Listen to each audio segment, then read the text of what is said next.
Rancangan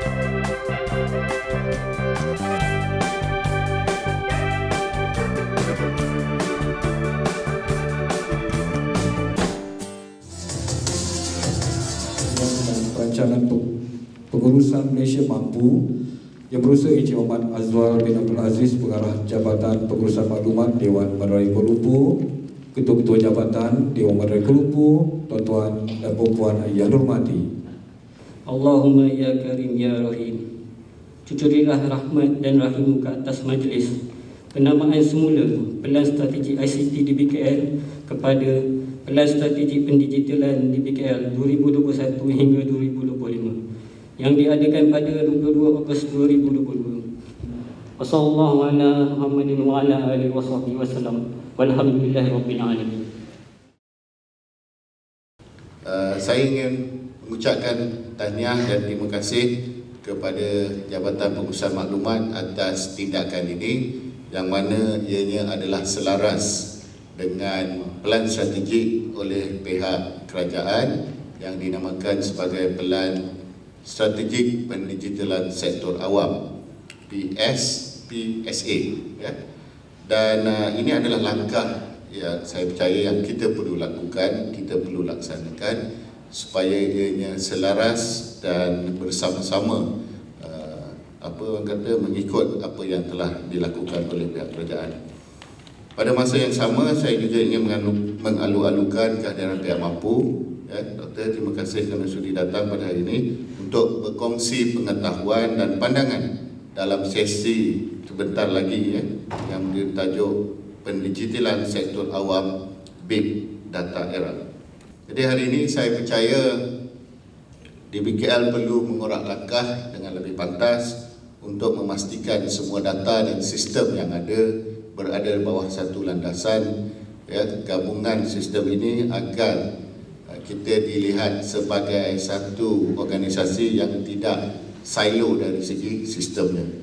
Kita masih lagi melihat stand-alone sistem yang ada di jabatan ya.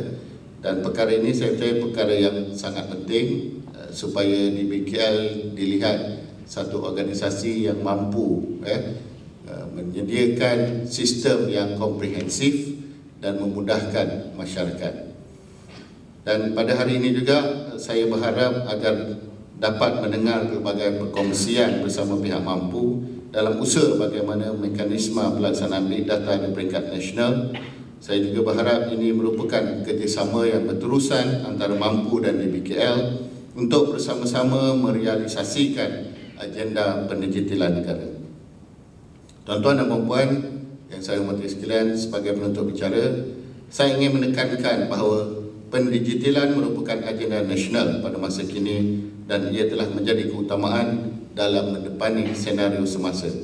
Saya berharap bermula pada hari ini akan menjadi titik permulaan ataupun turning point kepada kita semua dalam usaha kita menjayakan agenda pendigitalan kerajaan. Perahu sudah di air, pendayung juga telah di tangan. Maka marilah kita sama-sama mewujudkan satu simbiosis yang mantap dalam memecut dan melonjakkan Kuala Lumpur supaya tersenarai dalam kelompok termaju dan terbaik di dunia. Ini semua adalah hasrat yang bahagia Datuk Bandar juga ya, selaras dengan SDG yang ada. Jadi kita kena memastikan bahawa sistem yang ada di Kuala Lumpur, pendigitalan ini membantu kita sebagai warga kerja di BKL dan juga masyarakat di luar sana, kita punya pemegang taruh agar apa juga yang kita rancang, sama ada SDG, low carbon society dan juga ICT ini ataupun pendigitalan ini dapat dimanfaatkan sebaik mungkin dan memberikan perkhidmatan yang terbaik kepada warga kota. Saya yakin kerangka dasar yang merangkumi pembentukan infrastruktur, memperjelaskan kawal selia serta pembentukan ekosistem tabik urus akan dapat memberi sinar masa depan dengan hala tuju yang sempurna untuk DBKL merealisasikan pelan digitalan ini. Dengan lafaz Bismillahirrahmanirrahim, saya dengan ini melancarkan penjenamaan Pelan Strategik Pendigitalan DBKL 2021-2025. Sekian, wabillahi taufiq wal hidayah. Assalamualaikum.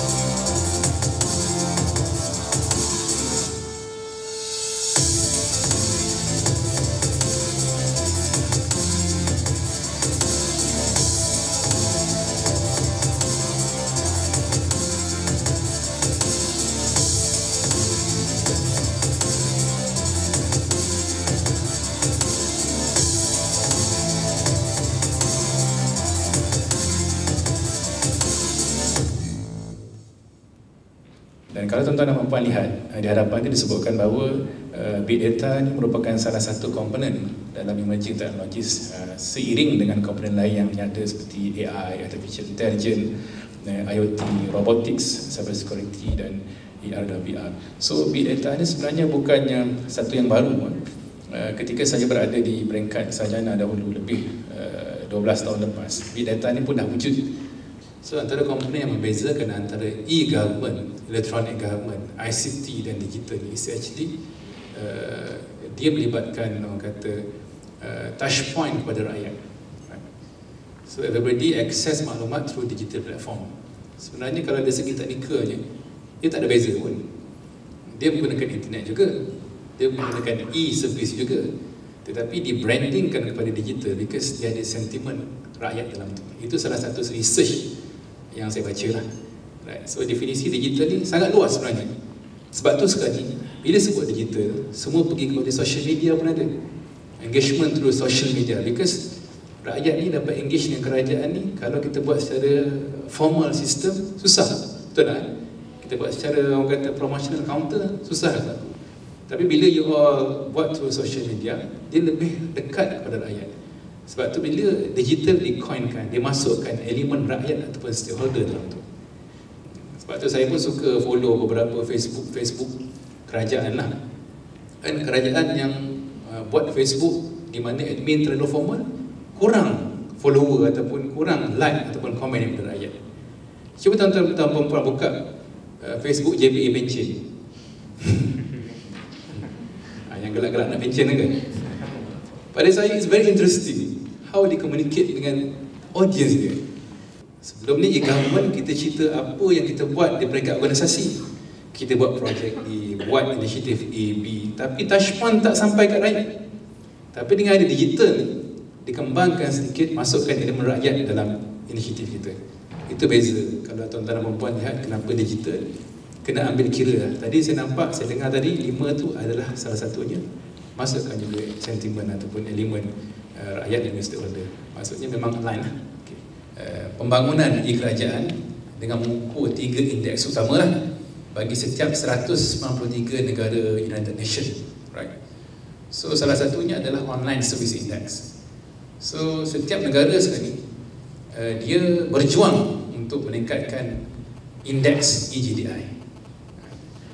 Dan dalam sektor ICT dia fokus pada OSI ataupun Online Service Index. Kenapa indeks ni penting? Kerana indeks ni menjadi pengukuran kepada sejauh mana digital government ni diimplementasi dalam setiap negara. Yang mana mungkin akan beri nilai tambah kepada dia punya GDP, investment yang masuk dan sebagainya. Dan Malaysia pada tahun 2020 berada di tangga ke-24 tak silap saya bagi OSI seluruh dunia. Di mana agak membanggakanlah daripada 193 kita berada di tangga 23. Ketika saya berada di KSN Office, saya pernah berada di Tan Sri pejabat Tan Sri KSN dalam 2016. Ketika itu 2016 kita menjangkakan, kita meletakkan sasaran 2020 kita menjangkakan kita mencapai ke tahap 15 OSR tertinggi. Tapi kita tak capai lagi. Bukan kerana kita tak bagus. Bila kita lihat, average kita dah naik, kita dah berada dalam kumpulan OSI teratas. Tetapi negara-negara lain yang tuan-tuan dan puan lihat di depan ni, dia bergerak lagi pantas daripada kita. Dari segi skor kita naik, tapi kita tidak sampai kepada 15 OSI tertinggi because negara lain ni dia lebih laju, lebih banyak inisiatif dia buat, lebih banyak engagement dia buat dengan rakyat dia, dan lebih ramai yang berpuas hati dengan servisnya. Itu antara ukuran yang ada lah. Dan sekarang ni kami di Mampu pun telah banyak menerima permohonan daripada agensi untuk membangunkan platform big data mereka. So baru-baru ni kita mendapat beberapa permohonan daripada agensi untuk lulusan di peringkat JTISA. So banyaklah agensi yang mula sedar dan ada yang baru nak bangunkan dan ada yang nak tambah baik servis di bawah big data mereka. So it's a good move lah pada semua yang dah faham yang nak menggunakan big data ni sebagai platform untuk decision making process, right? So next, okay, antara komponen ataupun panduan prinsip utama yang perlu kita faham tentang big data ni adalah satunya must be open by default. must be open ni, macam saya nyatakan awal tadi, sebahagian data tu kita tak boleh simpan. Ini masalah yang saya akan bincangkan nanti lah. Kita tak boleh simpan data kita. Data yang kita boleh share, kita share. Dan isu perkongsian data ni adalah isu yang paling signifikan lah untuk dibincangkan. Saya faham tuan-tuan dan puan daripada different bahagian kan. Right, betul kan? So kadang-kadang kita rasa data ni kita ada ownership gitu. Betul kan? Kita kata ini data kita, tak boleh share dengan bahagian lain. Ini normal berlaku pada kita dan kepada kami di pihak kerajaan lah. Saya pun buat kajian tentang data ni. Kita pergi lihat kepada kementerian, satu kementerian A, even antara bahagian pun tak nak share. Because dia kata this is our own data, tak boleh share. Dia terlalu rasa data tu dia punya ownership dia, right? So which is not good lah. So kalau you all nak buat keputusan, kalau tak ada data, supporting data daripada department lain, so agak sukar dan susah nak buat kan. That's why pentingnya governance dan open by default. Some data yang boleh open, kongsikan.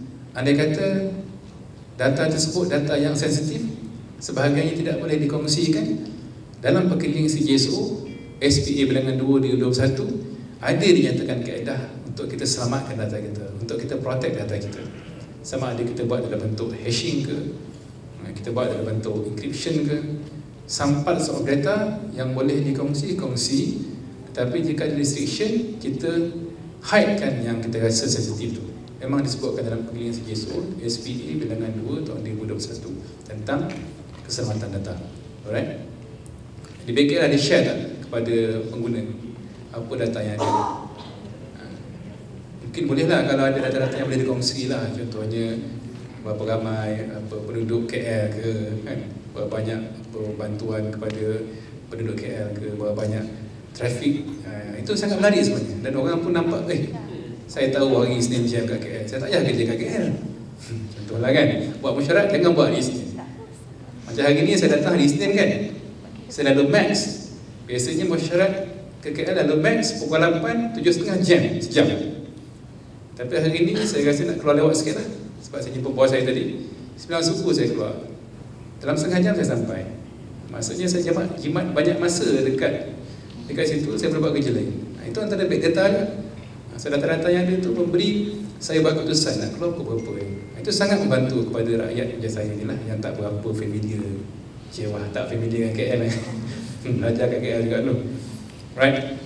Dan seterusnya definisi keperluan. Kita kena lihat keperluan setiap agensi dalam membangunkan DRSA platform ni. Pada saya lah, dalam ni ada organisasi dia. Yang terbaik adalah libatkan ke semua bahagian, bermula daripada peringkat awal. Right? Kebanyakan saya tengok agensi dia nak buat big data ni, nak follow PSPE ni, IT gerak dahulu. Bahagian datang kemudian, yang mana pada saya kurang berkesan. Sebab nanti you all dah invest dalam jumlah yang besar. Nak bangunkan data raya ni bukan jumlah yang kecil.